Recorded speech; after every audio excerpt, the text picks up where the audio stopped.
परिचय। अपनी छुट्टियों के दौरान प्रीति अपने परिवार के साथ भ्रमण कर रही थी। रास्ते में उसने विशाल पवन चक्कियां देखी। उसकी मां ने बताया कि ये पवन चक्कियां बिजली पैदा करने के लिए पवन ऊर्जा का उपयोग करती हैं। उन्होंने उसे ऊर्जा के कई अन्य स्रोतों के बारे में बताया। इस पाठ में आप अक्षय तथा क्षयमान या अपूर्य ऊर्जा स्रोतों के बारे में जानकारी प्राप्त करेंगे। उद्देश्य। इस पाठ के अंत में आप निम्नलिखित सीखने में सक्षम हो जाएंगे।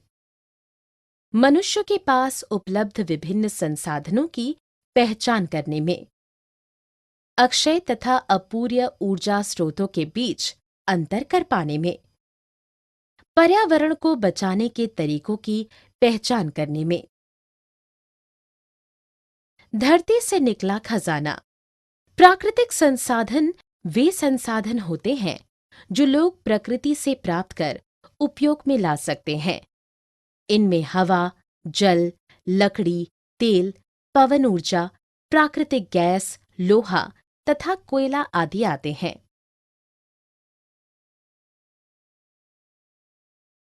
अक्षय तथा अपूर्य संसाधन। अक्षय संसाधन वे संसाधन होते हैं जो समय के साथ पुनः नवीन रूप में आ जाते हैं। हवा, जल, पवन, सौर ऊर्जा सभी अक्षय ऊर्जा संसाधन हैं। अपूर्य संसाधन वे प्राकृतिक संसाधन होते हैं जो सीमित मात्रा में उपलब्ध होते हैं। इन्हें लघु अवधि में नवीकृत नहीं किया जा सकता। उदाहरण: कोयला, प्राकृतिक गैस, पेट्रोलियम इत्यादि। अक्षय तथा अपूर्य संसाधनों के बीच अंतर। अक्षय संसाधन, अपूर्य संसाधन। इसे बार बार उपयोग में लाया जा सकता है। सीमित मात्रा में उपलब्ध होने तथा समाप्य होने के कारण इसे बार बार उपयोग में नहीं लाया जा सकता। इनका भंडार समाप्त नहीं हो सकता। इनका भंडार समाप्त हो सकता है। कार्बन का उत्सर्जन कम होने के कारण इनका उपयोग पर्यावरण के लिए अनुकूल होता है। यह पर्यावरण के लिए हितकर नहीं होता। ये असीमित मात्रा में मौजूद होते हैं। इनका भंडारण सीमित होता है। इन संसाधनों पर आने वाली कुल लागत कम होती है। इन संसाधनों पर आने वाली कुल लागत अपेक्षाकृत अधिक होती है। ये प्रदूषण मुक्त होते हैं। ये प्रदूषण मुक्त नहीं होते हैं। इन संसाधनों के रखरखाव पर आने वाली लागत बहुत अधिक होती है।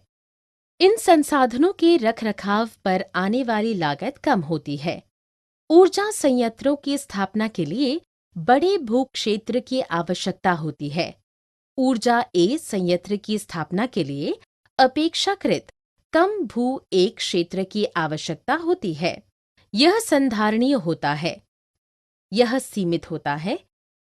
पृथ्वी पर कायम जीवन के लिए कोई खतरा उत्पन्न नहीं करता। मनुष्य के स्वास्थ्य तथा वातावरण पर प्रतिकूल प्रभाव डालते हैं।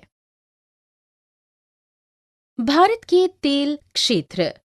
भारत में तेल क्षेत्र वाले राज्यों में आंध्र प्रदेश, मिजोरम, उड़ीसा, तमिलनाडु, राजस्थान, अरुणाचल प्रदेश शामिल हैं।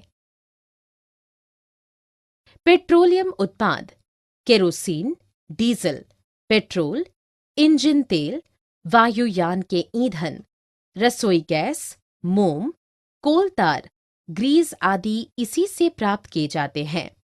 इसका उपयोग प्लास्टिक तथा पेंट आदि कई चीजों के निर्माण में किया जाता है।